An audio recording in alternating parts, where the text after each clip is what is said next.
बिस्मिल्लाहिर्रहमानिर्रहीम अस्सलाम वालेकुम। मैं हमज़ा अज़ीज़ ख़ान एक बार फिर से आपकी खिदमत में हाज़िर हूँ। बजट 2025-26 के ऊपर आपके साथ बात करने जा रहा हूँ। बड़ी ही अहम वीडियो है जो मैं आपके साथ डिस्कशन करूँगा, क्योंकि ईद के बाद, ईद उल अज़हा के बाद ये मेरी फ़र्स्ट वीडियो है और फ़र्स्ट वीडियो जो है बड़ी ज़बरदस्त वीडियो होगी। जो लोग बजट 2025-26 स्पेशली आपके रियल एस्टेट टैक्सेस के हवाले से जानना चाह रहे हैं कि क्या ये खबरें सच हैं, रियल एस्टेट जो ऊपर जो टैक्सेस ख़त्म हुए हैं क्या वाकई ही ख़त्म होने जा रहे हैं। सबसे पहले तो मैं एक बात करूंगा कि मैंने आज से 2 हफ्ते पहले आप एक वीडियो के अंदर आपके साथ इस चीज़ का जिक्र किया था, लेकिन बहुत ज़्यादा लोग ऐसे थे कमेंट बॉक्स के अंदर, 100-150 के करीब कमेंट था और उस कमेंट बॉक्स में बहुत ज़्यादा लोग क्रिटिसाइज़ करने वाले थे, जी आपके पास मुकम्मल इन्फॉर्मेशन नहीं होती, उल्टा टैक्सेस बढ़ाए जा रहे हैं, टैक्सेस को कम नहीं किया जाएगा, आप कैसे ये बात कर रहे हैं। मतलब मुझे ये चीज़ें देख के मुझे अफसोस नहीं होता, उल्टा हम और मोटिवेट होते हैं। हम कहते हैं अल्लाह करे कि ये खबर जल्द सामने आ जाए, इसके बाद जो है हम आपके साथ दोबारा से शेयर करें।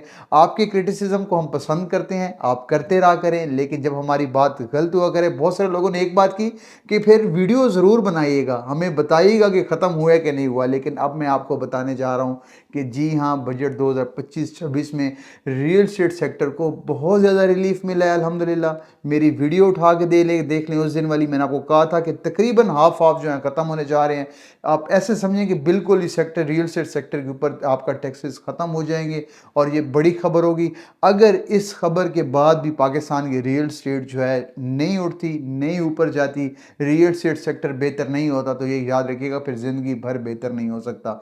बहुत अच्छे टैक्सेस में रिलीफ मिले हैं। जिन टैक्सेस की वजह से आप ट्रांजैक्शंस नहीं कर पा रहे थे, बहुत ज़्यादा लोग डरे हुए थे कि भाई हम ऐसे कैसे ट्रांजैक्शन करें, हम इतने इतने परसेंट टैक्स दे दें तो हमारे पास तो हमें तो कोई पैसे ही नहीं बचते, हमने जिस रेट के ऊपर खरीदी थी अगर हम टैक्स देते हैं तो समझिए आज हम ज़ीरो जा रहे हैं, हमारा कोई प्रॉफिट लॉस नहीं है, तो हम प्रॉपर्टी को ना सेल करेंगे ना हम परचेज करेंगे। ओवरसीज़ का भी यही कहना था, जो पाकिस्तान के अंदर लोग रहने वाले हैं उनका भी यही कहना था। लेकिन 2025-26 का इंतहाई बेहतरीन जो है बजट आया। इस गवर्नमेंट से उम्मीद बिल्कुल भी नहीं थी कि ऐसा आएगा, लेकिन हम शहर इक़्तिदार में रहते हैं, आप सब्र किया करें। हमारे पास जो इन्फॉर्मेशन होती है तकरीबन वो इन्फॉर्मेशन राइट होती है, हमें जो है बड़े ख़ास लोग बताते हैं, हमें उसके बाद चीज़ें कंफर्म करने के बाद वीडियो बनाते हैं, क्योंकि हमें पता होता है कि वीडियो हज़ारों लोगों ने देखनी है।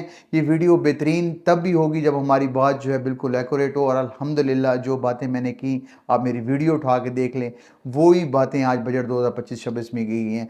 बजट 2025-26 रियल एस्टेट के हवाले से आपके साथ डिस्कशन कर लेता हूँ कि क्या रिलीफ मिला है।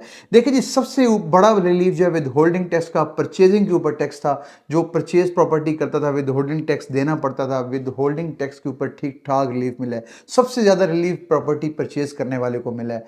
बहुत लोग डरे हुए होते थे, प्रॉपर्टी उनको भी मिला जो सेल करना चाहते हैं, लेकिन परचेज करने वाले को विद होल्डिंग टैक्स के ऊपर जो लोगों ने 4% देते थे उनको 2.5%, जो सेकंड स्लैब के अंदर 3.5 वाले उनको 2% और 5% तकरीबन, उसके बाद थर्ड स्लैब के अंदर 3% वाले 1.5 किया, और एक सेकंड स्लैब जो है उसको तकरीबन 4 से 2.5 किया। ये मतलब कि बहुत बड़ी बात है। आपका विदहोल्डिंग टैक्स 4% वाला 2.5 हो गया, 3% जो देते थे वो तकरीबन आप समझिए 1.5 आपने आधा देना है, ये समझिए ना होने के बराबर है। विदहोल्डिंग टैक्स समझिए आपका हाफ टैक्स कर दिया गया है। उसके बाद हम बात कर लेते हैं जी फेडरल एक्साइज ड्यूटी।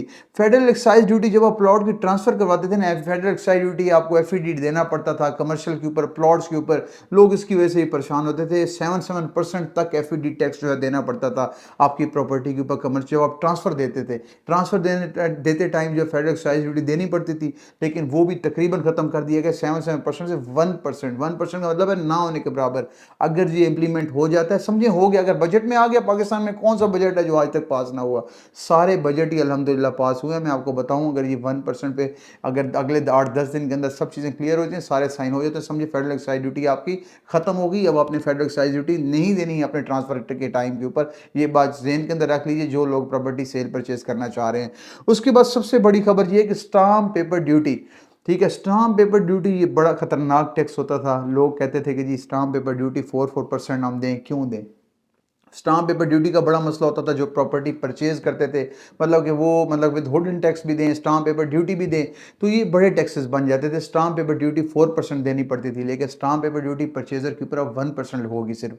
1%, 4 से 1%, 3% खत्म कर देना, मतलब कि 1% आपका क्या, 1 लाख रुपए के साथ अगर आप 1 करोड़ की प्रॉपर्टी है, कितना मतलब 1% 1 करोड़ का करें, कुछ भी नहीं बनता है, मतलब कोई अमाउंट ही नहीं है आपकी, तकरीबन 1 लाख रुपया बनता है आपका। तो ये बहुत बड़ी बात है, 1 करोड़ के साथ 1 लाख रुपए स्टाम्प पेपर ड्यूटी हो, मतलब लोग हंस के देंगे, और बड़ी बड़ी ट्रांजेक्शन होंगी, अब करोड़ों की ट्रांजेक्शन होंगी। कमर्शियल खरीद लें, प्लॉट्स खरीद लें, उसके बाद आप फ्लैट्स खरीदें, जो मर्जी खरीदें, आप याद रखिएगा टैक्सेस बहुत कम है परचेजर के ऊपर। खुल के खरीदारी करें। आपकी खरीदारी इसी चीज़ की वजह से, इसी टैक्सेस की वजह से रुकी हुई थी, अल्हम्दुलिल्लाह अब जो है आपके ऊपर बहुत सारे टैक्स खत्म हो गए हैं, और ये आपको बहुत बहुत मुबारक हो। जो लोग अभी तक इस चीज़ को हमें कह रहे थे कि जी ये आपके पास खबर इन्फॉर्मेशन नहीं होती, हम उनके लिए भी दुआ गो हैं। हमारे पास इन्फॉर्मेशन अल्हम्दुलिल्लाह इतनी होती है, हम शहर इक़्तिदार में बैठे हैं, हम जो बात करते हैं, आप कोशिश करते हैं कि हम जो है एक्यूरेट बात करें। जो मैंने पहले बातें बताई, ये एग्जैक्ट एज़ इट इज़ वही बातें हैं, और तकरीबन आपके टैक्सेस हाफ़ हो गए हैं। तो हाफ़ होना बहुत बड़ी बात है। इंशाल्लाह अगले 1 महीने में देखिएगा रियल एस्टेट के ऊपर बूम, देखिएगा कि रियल एस्टेट के ऊपर कितना बड़ा बूम आने वाला है, और इंशाल्लाह अब आप जो लोग खरीदारी करेंगे वो खुशकिस्मत होंगे। जिन लोगों ने पिछले 1 डेढ़ महीने में खरीदारी की, मेरी वीडियो के बाद खरीदारी की, याद रखिएगा उनको बहुत बड़ा रिलीफ मिला है। उनकी रियल एस्टेट अगर 50 लाख की खरीदी है, तो उनका प्लॉट जो मैं कहता था 40% तक इजाफा होगा, तो 40% तक ही इजाफा होगा इंशाल्लाह। आप अगली वीडियोज़ में भी देखेंगे, वीडियोज़ में भी बताऊंगा, और मेरी ये बातें भी सेव कर लें कि प्रॉपर्टी की रेट 40% तक इजाफा होगा इंशाल्लाह ताला। तो ये थी जी आज की अपडेट, आपके साथ बाकी मज़ीद अपडेट शेयर करते रहेंगे। मज़ीद इन्फॉर्मेशन के लिए स्क्रीन के नीचे दिए गए नंबर पर किसी भी टाइम रब्ता कर सकते हैं। इंशाल्लाह आपसे मुलाकात रहेगी। अल्लाह हाफ़िज़।